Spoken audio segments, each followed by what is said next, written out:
A millionaire's daughter hadn't spoken since birth until the garbage man did the unbelievable. Oh, that's right. Charles Whitmore had built towers that touched the sky, but he couldn't get a single word from his own daughter's mouth.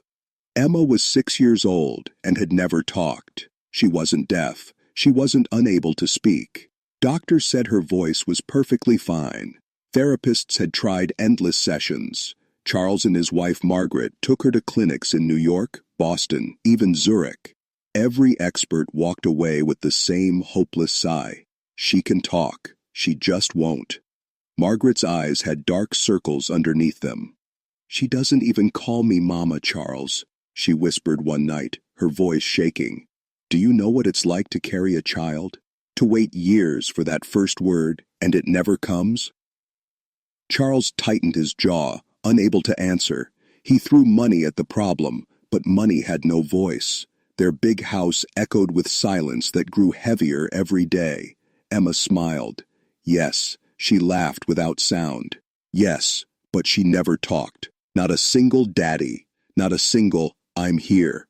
It was on a Tuesday morning, while Charles yelled orders on his phone, that Emma slipped out the front door. Margaret screamed when she noticed. "Charles, she's gone." Fear took over him. He ran outside only to stop in shock. Emma wasn't lost. She was standing on the sidewalk in front of a man in orange work clothes. The garbage man. He wore a helmet, gloves covered with dirt, carrying a blue trash bag. He was the kind of man Charles barely saw, the kind of worker invisible to men in suits. But Emma was staring at him with wide eyes. "Hey there, princess," the man said, getting down low. His voice was calm, almost playful. He didn't react to her silence, didn't push her. He just smiled. Emma's lips curved up. She giggled, a sound without words, but still a sound. Charles nearly fell down. "Emma," he called, hands on his head. Don't bother him. Come back here."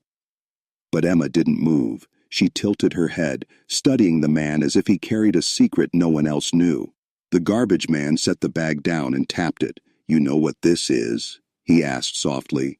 "It's heavy, like when you carry too many secrets." Emma's eyes locked on him. He chuckled. "But if you open it and let it out, it feels lighter." Margaret rushed to the gate, fear in her chest. "Charles, he's talking to her." Charles snapped back. "She doesn't respond. No one can reach her." But Margaret shook her head, grabbing his arm. "Look, she's listening." Days went by. The garbage truck came every morning, and every morning Emma waited by the gate. She never talked, but she smiled when she saw him. She pointed at his gloves. She clapped when he lifted the heavy bins. One morning, Margaret walked up to him nervously. "I don't even know your name." "Daniel," he said simply. "Daniel Hayes." Charles got tense. "Listen, Mr. Hayes, we appreciate your kindness, but my daughter needs professionals, not small talk from strangers." Daniel shrugged. "Maybe she just needs someone who doesn't expect anything." He turned back to Emma, getting down low again. "Hey, princess, guess what? Yesterday, I saw a cat jump right into a bin, scared me half to death." Emma laughed silently, holding onto her pink dress. Her whole face lit up. Margaret covered her mouth. "Charles, she never reacts like this." Charles shook his head, unable to understand. Weeks passed by. Daniel became part of Emma's daily routine. He never asked her to talk. He only told her little stories about funny things on his route, about his old dog, about the silly songs he sang to himself while working. Emma listened with complete attention. Sometimes she would act it out, pretending to lift a trash bag. Other times she'd clap at his jokes. She began Leah. Ving's small things by the gate, drawings, flowers, even her favorite marble. Daniel always treated them like treasures. One morning, Charles stood back with his hands on his head, whispering to Margaret, "This is crazy. 6 years of silence, and she's bonding with a garbage man." Margaret's voice cracked. "Do you realize how many nights I beg God for anything? For her to let someone in?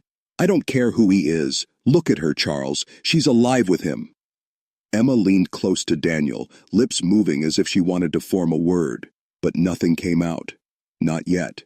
Still, for the first time in years, Charles felt something he hadn't dared to feel. Hope. That night, Margaret sat at the edge of Emma's bed, brushing strands of hair from her forehead. "Do you think we've been wrong all along?" she whispered. Charles sighed. "Wrong. We've been treating her like a problem to solve, not a little girl who just needs to feel safe." Charles had no answer, but deep down he knew she was right. The next morning, Charles did something he never imagined. He put away his phone, ignored his driver, and walked Emma outside himself. She held his hand tightly. Her small fingers felt warmer than ever. When Daniel arrived, Charles didn't yell or push him away. He simply nodded. "Good morning." Daniel raised an eyebrow. "Good morning, Mr. Whitmore." Emma let go of her father's hand and skipped toward Daniel, who got down low. "Princess, guess what? I nearly lost my glove in a bin today. Thought I'd be digging through trash all morning." Emma clapped, silent giggles spilling from her lips. Charles watched with quiet wonder. Then he surprised himself. He stepped forward, got down beside Daniel, and said, "Emma, do you know? I almost lost my tie once, got stuck in a spinning door at the hotel." Emma froze. Her wide eyes moved between her father and Daniel. Then she giggled again. Charles swallowed hard. "Maybe because I never told her any." Days turned into weeks. Slowly, Emma's world filled with voices. Not her own yet, but voices that cared, voices that shared. Charles read her bedtime stories, not because he believed they would make her talk, but because he wanted her to enjoy them. Margaret sang softly while brushing her hair. They stopped waiting for words and started loving her smiles. One evening, Emma sat beside Charles on the porch. She tugged at his sleeve and pointed to the stars. "Beautiful," Charles whispered. "Do you like them?"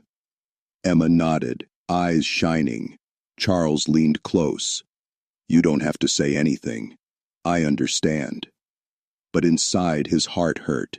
He wanted to hear her voice, just once. The breakthrough came on a warm afternoon. Daniel was finishing his route when Emma came running with a drawing held in her hand. She handed it to him. A stick figure in orange beside a stick figure in a pink dress. Above them, a crooked sun smiled. Daniel smiled. "Is this me?" Emma nodded proudly. "And this is you?" Another nod. "And what's this?" he asked, pointing to the sun. Emma opened her mouth. For a second, nothing came out. Then, barely heard, a whisper. "Happy." The world stopped. Charles's knees nearly gave out. "Emma," he choked, tears filling his eyes. Did you just?" Daniel didn't react, didn't cheer, didn't push her. He simply smiled gently. "That's right, Princess. Happy." Emma repeated, stronger this time. "Happy." Charles pressed his hands to his face, whispering, "Thank you, God. Thank you." From that day forward, something changed. Not only in Emma, but in all of them. Emma didn't suddenly talk non-stop. Her words came slowly, shyly, like tiny flowers in spring. Sometimes weeks passed with only a single new word, but every sound was a miracle. Charles no longer measured progress in contracts or achievements. He measured it in whispers, in laughter, in the way Emma's lips formed Mama one evening and Daddy the next. One night, as Emma drifted to sleep, Margaret whispered, "I used to pray for her first word. Now I think I'll pray she never stops smiling like this." Charles kissed his daughter's forehead, tears sliding down his cheeks. "She doesn't need to fill this house with words. She already filled it with life." Margaret squeezed his hand. "And maybe we needed to change. Not her." Weeks later, Daniel stopped by with his usual smile. Charles stepped outside, shook his hand firmly and said, "You gave us something no amount of money could buy. Not words, hope. Thank you." Daniel only smiled. "All I did was listen." As the truck drove away, Charles looked at his daughter spinning barefoot on the grass. She wasn't broken. She wasn't lost. She was just Emma. And for the first time in years, Charles felt lighter than any business could make him. He whispered to himself, watching her spin in the sunlight. Sadness will always be there, but right now, happiness is louder. If you enjoyed this story, don't forget to give it a thumbs up and hit that subscribe button for more emotional, dramatic, and unexpected tales. And let us know in the comments, where in the world are you watching from? We love hearing from all of you. Until next time, stay kind, stay curious, and keep watching.